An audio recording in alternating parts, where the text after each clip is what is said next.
తెలంగాణ ప్రభుత్వమైనా ఆంధ్రప్రదేశ్ అయినా ప్రభుత్వ పథకాలు ఉద్యోగ సమాచారం ఏది ఉన్నా ఉన్నది ఉన్నట్టుగా నేను వీడియో రూపంలో తెలియజేస్తూ ఉంటానండి. ఈ సమాచారాన్ని మీరు ఈ పవన్ టాక్స్ తెలుగు ఛానల్ ద్వారా చూసి తెలుసుకోవడం కోసం ఈ ఛానల్ ని లైక్ చేసి సబ్స్క్రైబ్ చేసుకోండి. దివ్యాంగులైనటువంటి వారికి పరీక్షలు నిర్వహించి వారికి కావాల్సిన పరికరాలు అంటే చంకకర్రలు, వినికిడి యంత్రాలు, సైకిళ్ళు, అలాగే స్కూటర్లు తదితర ఉపకరణాలను ఉచితంగా ఇచ్చేందుకు జిల్లాల వారీగా శిబిరాలు నిర్వహించి దివ్యాంగులైన వారిని పరీక్షించి ఈ మేరకు అర్హత ఉన్నట్లయితే అలాంటి వారిని సెలెక్ట్ చేసి ఈ ఉచిత పరికరాలను అయితే పంపిణీ చేస్తున్నారండి. తాజాగా తెలంగాణ రాష్ట్రం నుంచి మనకు 3 జిల్లాల్లో 20వ తేదీ, 21వ తేదీ, 22వ తేదీల్లో ఈ శిబిరాలు నిర్వహించి అర్హులైన వారిని ఎంపిక చేస్తామంటూ కూడా మనకు తాజాగా ప్రకటన అయితే రావడం జరిగింది. అధికారులు విడుదల చేసిన ప్రకటన మేరకు వివరాలు అయితే ఇలా ఉన్నాయండి. జిల్లాలోని దివ్యాంగులకు అవసరమైన సహాయ ఉపకరణాల ఎంపిక కోసం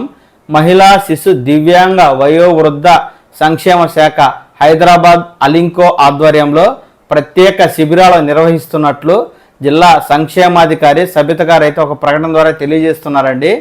20వ తారీఖున నాగర్ కర్నూలులోని జిల్లా పరిషత్ ఉన్నత పాఠశాలలోను, అలాగే 21న బోధులోని ప్రభుత్వ బాలుర ఉన్నత పాఠశాలలోను, అలాగే 22వ తేదీన ఆదిలాబాద్లోని ప్రభుత్వ గెజిటెడ్ హై స్కూల్ నెంబర్ 1లోను ఈ శిబిరాలు నిర్వహించనున్నట్లు తెలియజేస్తున్నారు.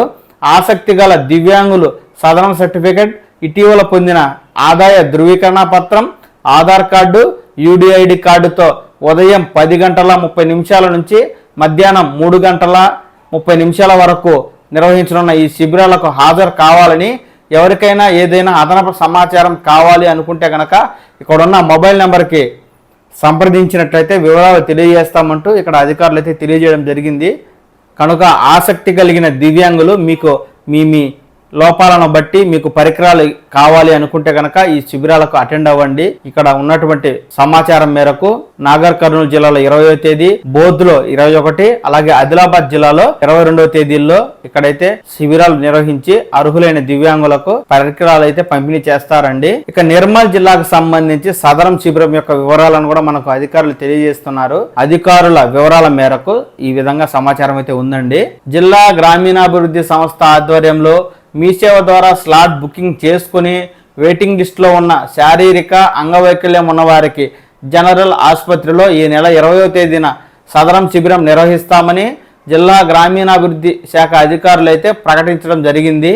మొబైల్కి సమాచారం అందిన వారు మాత్రమే 20వ తేదీన ఉదయం 9 గంటలకు హాజరు కావాలని అధికారులు అయితే ప్రకటిస్తున్నారండి. ఈ మేరకు మీరు మీ సేవలో ఇప్పటికే ఈ సదరం స్లాట్ బుక్ చేసుకుని ఉండినట్లయితే మీకు స్లాట్ బుక్ అయినట్టు మెసేజ్ వచ్చుంటుంది. అలాంటి వారు మాత్రమే ఒరిజినల్ ఆధార్ కార్డ్, మీ సేవ రిసిప్ట్, పాస్పోర్ట్ సైజ్ ఫోటోలు 2, అలాగే వ్యక్తిగత గుర్తింపు కార్డు ఏదైనా ఓటర్ లిస్టు, బ్యాంక్ పాస్బుక్ తదితర ఐడితో పాటు మీ పాత మెడికల్ రికార్డ్స్ ఏమైనా ఉన్నట్లయితే వాటిని కూడా తీసుకుని ఈ శిబిరాలకు అటెండ్ అయ్యి పరీక్షలు చేయించుకుని మీకు వైకల్యం ఉన్నట్లయితే ఆ మేరకు సదరం సర్టిఫికెట్ను పొంది ఆపై ప్రభుత్వ ఉద్యోగాల్లో రిజర్వేషన్లు, కేంద్ర ప్రభుత్వ రాష్ట్ర ప్రభుత్వ పథకాల్లో సబ్సిడీలు, అలాగే ఆసరా పెన్షన్ ద్వారా 6,000 రూపాయల పెన్షన్ని ప్రతి నెల పొందండి. తెలంగాణ ప్రభుత్వమైనా ఆంధ్రప్రదేశ్ అయినా ప్రభుత్వ పథకాలు ఉద్యోగ సమాచారం ఏది ఉన్నా ఉన్నది ఉన్నట్టుగా నేను వీడియో రూపంలో తెలియజేస్తూ ఉంటానండి. ఈ సమాచారాన్ని మీరు ఈ పవన్ టాక్స్ తెలుగు ఛానల్ ద్వారా చూసి తెలుసుకోవడం కోసం ఈ ఛానల్ని లైక్ చేసి సబ్స్క్రైబ్ చేసుకోండి. నమస్కారం.